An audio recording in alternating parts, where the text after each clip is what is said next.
ऋषि कपूर की बायोग्राफी से धीरे धीरे राज खुलते ही जा रहे हैं। अब ताज़ा कहानी है राकेश रोशन और ऋषि कपूर की दोस्ती को लेकर। दोनों बेस्ट फ्रेंड हैं और राकेश रोशन ऋषि कपूर से कोई मिल गया में ऋतिक के पिता का रोल करवाना चाहते थे। ऋषि ने कहा कि ये मेरे करियर के लिए अच्छा नहीं होगा। इस पर राकेश रोशन ने उन्हें बेवकूफ बोला और कहा कि इस उम्र में तुम्हारा क्या करियर बचा है, जो भी छोटे मोटे रोल मिल रहे हैं वो कर लो, थोड़े टाइम बाद वो भी नहीं मिलेगा। ऋषि कपूर यही नहीं रुके हैं, अपनी किताबें उन्होंने ऐसे खुलासे किए हैं कि किसी को यकीन ही नहीं होगा। अमिताभ बच्चन के घमंड से लेकर अपने पिता राज कपूर के अफेयर तक, अपनी मां की जिल्लत तक, सब कुछ उन्होंने इस किताब में खुलम खुला कह डाला है। मान लो अवार्ड खरीदा। ऋषि कपूर का कहना था कि मान लो मैंने अवार्ड खरीदा ही था क्योंकि एक आदमी ने मुझसे कहा था कि मुझे अवार्ड दिलवा देगा, बदले में 30,000 लेगा। अब मैंने पैसे दे दिए और बाद में मुझे अवार्ड मिल गया, तो मैं आज तक यही मानता हूँ कि मैंने अवार्ड खरीदा था। राज कपूर के अफेयर मेरे पिता के अपनी हर हीरोइन के साथ कुछ न कुछ ताल्लुक रहते थे। इतना ही नहीं, नरगिस के साथ तो उनका अफेयर भी था, यहाँ तक कि मेरे होने तक भी वो मेरी माँ से प्यार नहीं करते थे।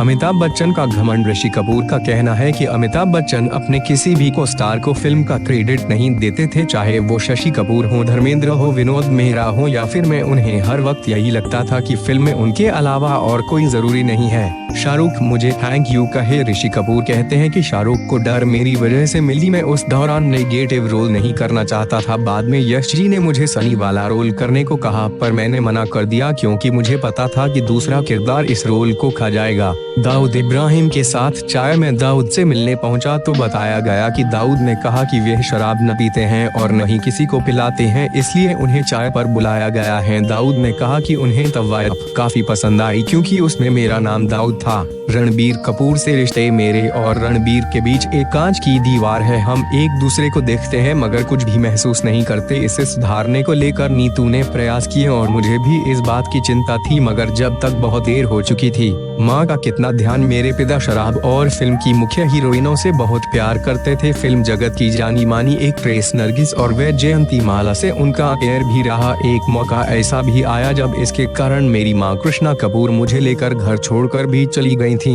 नीतू कपूर के साथ जिंदगी। नीतू जब बीच में मेरी जिंदगी से चली गई तो मुझे समझ आया कि वो कितनी जरूरी है। मैंने तुरंत उससे शादी कर ली और आज तक वो मुझे झेल रही है। इस काम के लिए उसे अवार्ड मिलना चाहिए। सलीम जावेद। ऋषि कपूर का मानना है कि सलीम जावेद उस दौर की सबसे ओवररेटेड जोड़ी थी और आज तक इस जोड़ी ने ऋषि कपूर के लिए जितनी फिल्में लिखी सब फ्लॉप होगी।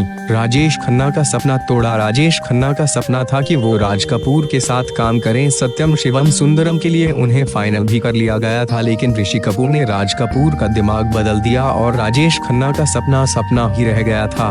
गुलजार के साथ ख्वाहिश। ऋषि कपूर को मलाल है कि एक इंसान जिनके साथ वो अभी भी दिल से काम करना चाहते हैं वो हैं गुलजार, और बड़ी अजीब सी बात है कि आज तक गुलजार ने मेरे लिए एक लाइन तक नहीं लिखी है। टीना मुन्नीम के साथ अफेयर। टीना मुन्नीम के साथ मेरी जोड़ी बड़ी अच्छी थी। मैंने उसके साथ जो भी फिल्में की वो काफी चली। उस दौरान वो संजय दत्त के साथ रिश्ते में थी और संजय दत्त को लगता था कि मेरे और टीना के बीच कुछ है। इस वजह से चीजें काफी अजीब हो गई थी।